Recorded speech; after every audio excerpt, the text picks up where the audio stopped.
Assalamualaikum warahmatullahi wabarakatuh. Halo teman-teman sekalian, perkenalkan nama saya Widya Diningrum dari Universitas Muhammadiyah Palangkaraya, Fakultas Ilmu Sosial dan Ilmu Politik, Program Studi Ilmu Komunikasi.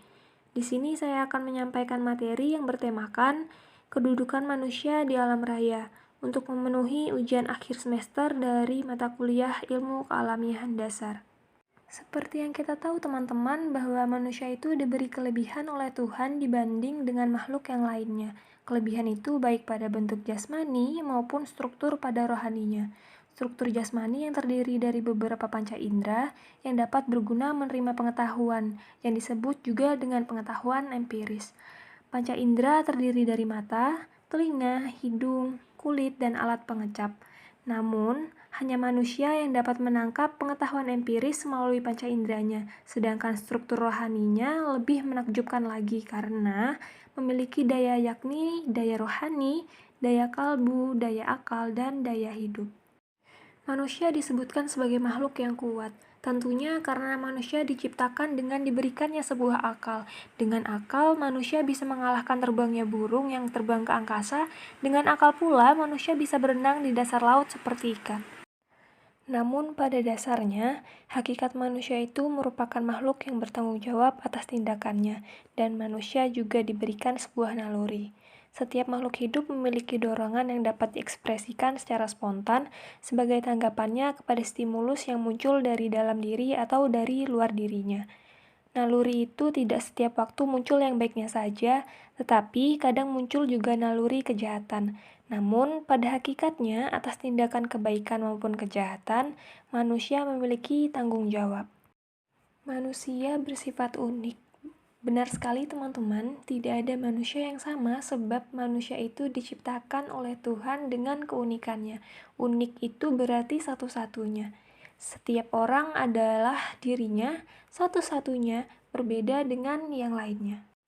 Di samping perbedaan yang terbentuk oleh proses interaksi, juga ada keunikan yang berasal dari desain sang pencipta, yaitu wajah, suara, dan sidik jari. Keunikan manusia juga merupakan perwujudan dari kesempurnaan Tuhan. Hanya yang maha sempurna yaitu Tuhan yang bisa menciptakan keunikan yang sempurna. Selanjutnya kita masuk ke materi kelahiran IPA. Sejak dilahirkan, manusia itu bersentuhan dengan alam. Hal ini menimbulkan sebuah pengalaman. Alam memberikan rangsangan kepada manusia melalui panca indera, jadi panca indera merupakan alat komunikasi antar alam dengan manusia yang membuahkan sebuah pengalaman. Kumpulan fakta selalu bertambah selama manusia masih berada di atas bumi dan selalu meneruskan fakta-fakta itu dari satu generasi ke generasi berikutnya. Berikutnya kita masuk ke kelahiran ilmu pengetahuan dari zaman ke zaman. Ada 3 zaman teman-teman. Yang pertama, zaman purba, yang kedua, zaman Yunani, dan yang terakhir yaitu zaman modern. Baik, kita masuk ke zaman purba, yaitu zaman peninggalan-peninggalan alat-alat, tanaman, ternak pada zaman purba menunjukkan bahwa manusia purba telah mempunyai pengetahuan untuk memperolehnya.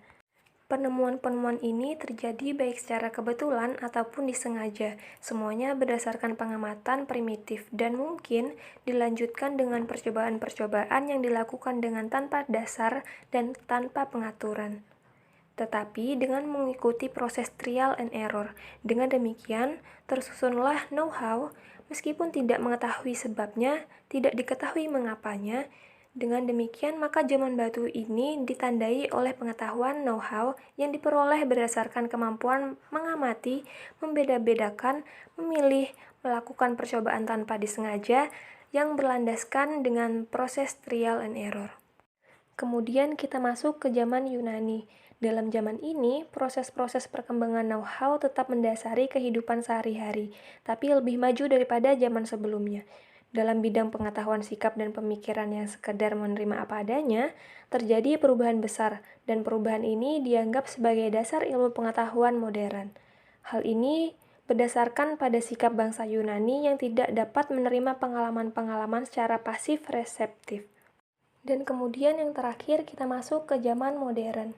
Ilmu pengetahuan modern memiliki suatu sistem yang di dalamnya terkandung mengoreksi diri, yang memungkinkan ditiadakannya kesalahan demi kesalahan secara bertahap menuju sebuah kebenaran. Ilmu pengetahuan alam terus berkembang, sementara manusia mencoba menjelaskan mengenai benda-benda di alam sekelilingnya yang tidak diketahuinya. Astronomi boleh jadi merupakan pengetahuan tertua karena, seperti matahari, bulan, bintang yang mudah disaksikan, sangat bersangkut paut dengan kegiatan mereka sehari-hari. Baik, itu saja yang dapat saya sampaikan. Terima kasih atas perhatian teman-teman semua. Mohon maaf jika banyak kekurangan dalam penjelasan yang saya sampaikan tadi.